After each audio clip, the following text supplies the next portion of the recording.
Anugerah dari Tuhan Yesus Kristus, kasih setia Allah Bapa, itulah kiranya menyertai kamu sekalian. Amin. Firman Tuhan di pagi hari ini tertulis di Yakobus pasal 5 ayat 3. Emas dan perakmu sudah berkarat, dan karatnya akan menjadi kesaksian terhadap kamu, dan akan memakan dagingmu seperti api. Kamu telah mengumpulkan harta pada hari-hari yang sedang berakhir. Demikian pembacaan firman Tuhan. Selamat pagi dan salam sejahtera untuk kita semua. Bapak Ibu saudara kasih, di pagi hari ini firman Tuhan menyapa dan mengajari kita tentang kehidupan, tentang pencarian yang bermakna dalam hidup. Salah satu topiknya adalah kekayaan, dan mungkin hal yang lain, kehormatan, umur yang panjang, kebahagiaan. Kehidupan manusia penuh dengan pencarian, mencari apa yang terbaik, mencari apa yang membuat masa depan jauh lebih baik, mencari kebahagiaan. Karena memang firman Tuhan juga menjadi saksi bahwa berkat Tuhan seperti kekayaan, kehormatan, umur panjang, hikmat berada di dalam kehidupan orang-orang benar seperti Daud, Salomo, Abraham, dan banyak contoh lainnya. Namun bukan berarti orang yang hidup dengan kelimpahan selalu kita samakan sebagai orang yang terberkati. Tidak seperti itu. Karena kenyataannya banyak orang yang penuh dengan kekayaan, penuh dengan kelimpahan, tetapi kehidupannya justru jauh dari Tuhan. Dengan demikianlah surat Yakobus sangat tegas, sangat keras mengingatkan orang-orang Kristen pada saat itu yang sangat berfokus kepada kekayaan. Dan firman ini juga datang kepada kita yang sedang mencari kebahagiaan itu sendiri. Silahkan mencari, tetapi mari kita belajar dari apa yang disampaikan oleh firman Tuhan di pagi hari ini. Salah satu topik penting dalam surat Yakobus adalah kebijaksanaan akan kehidupan. Manusia tidak tahu apa yang akan terjadi esok hari, sehingga kita tidak boleh memastikan, kita tidak boleh merencanakan dengan mengandalkan pikiran kita sendiri bahwa aku akan pergi ke sana, pergi ke situ, melakukan bisnis satu, bisnis dua. Sepertinya Yakobus lebih mengatakan demikian, hari esok itu tidak bisa dalam kendalimu. Itu belum tentu terjadi. Itu belum tentu dalam pengaturanmu. Semua hanya ada dalam persetujuan Tuhan. Oleh karena itu, berhikmatlah dalam memutuskan apa yang akan kita rencanakan esok hari.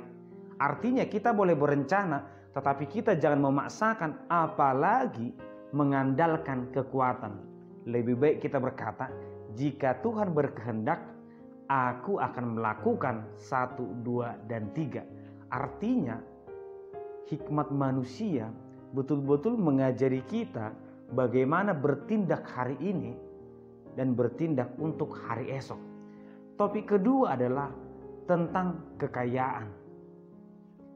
Kemarahan Yakobus atau ketegasannya terlihat dari kalimat emas dan perakmu sudah berkarat, dan karatnya akan menjadi kesaksian terhadap kamu, dan akan memakan dagingmu seperti api. Sepertinya ini bahasa pengandaian, karena tidak mungkin emas dan perak itu memakan dagingnya, tetapi mau mengatakan kekayaan yang kita cari itu, kehormatan yang kita cari itu sendiri yang akan menghancurkan kita, yang akan merusak hidup kita. Semakin kita mencari yang kita inginkan, semakin kita tidak nyaman dalam kehidupan ini. Semakin kita merasa banyak yang kurang. Kenapa ya Tuhan? Aku sudah memiliki kekayaan, aku sudah memiliki mobil, sudah memiliki rumah, tetapi hidupku tidak nyaman, hidupku tidak senang, hidupku tidak berbahagia. Dan pada akhirnya semuanya itu yang akan merusak kehidupan kita, membuat kita tidak pernah berbahagia, dan membuat kita menjalani hidup ini seakan-akan penuh dengan kesia-siaan. Demikian juga di kalimat kedua dikatakan, kamu telah mengumpulkan harta kepada hari-hari yang sedang berakhir ini. Kita mengumpulkan harta padahal hari-hari ini akan berakhir. Hal ini sejalan dengan perkataan Yesus, kumpulkanlah harta di sorga, jangan di dunia ini. Hari akan berakhir, hari sudah sore, tetapi kita masih berpikiran tentang dunia. Usia sudah semakin dewasa, bahkan mungkin sudah semakin tua, tetapi tidak ada perubahan dalam pencarian. Yang kita pikirkan hanya hal duniawi, yang kita pikirkan tentang kebutuhan sekarang. Tetapi Yesus dan Yakobus menekankan, carilah harta yang di sorga, carilah kebenaran. Kemarahan Yakobus ini karena dia melihat banyak orang-orang yang penuh dengan kelimpahan, tetapi tidak sedikit pun memikirkan orang-orang yang di lingkungannya, tidak mengasihi, seakan-akan karena dia memiliki sesuatu itu menunjukkan dia hebat, lebih hebat dari orang lain. Padahal seperti firman Tuhan dalam Yeremia, kemanapun engkau aku buang, usahakanlah kesejahteraan kota. Apalagi ketika kehidupan kita penuh dengan kebahagiaan, ciptakanlah kesejahteraan, keadilan bagi semua orang. Demikianlah kehadiran kita sebagai orang Kristen dimanapun, tempat yang menyenangkan, tempat yang tidak nyaman. Sebagai orang Kristen, hadirkanlah keadilan, hadirkanlah ketentraman, kedamaian, hadir untuk mendoakan, hadir untuk berbagi, hadir untuk menolong, hadir untuk saling mengasihi.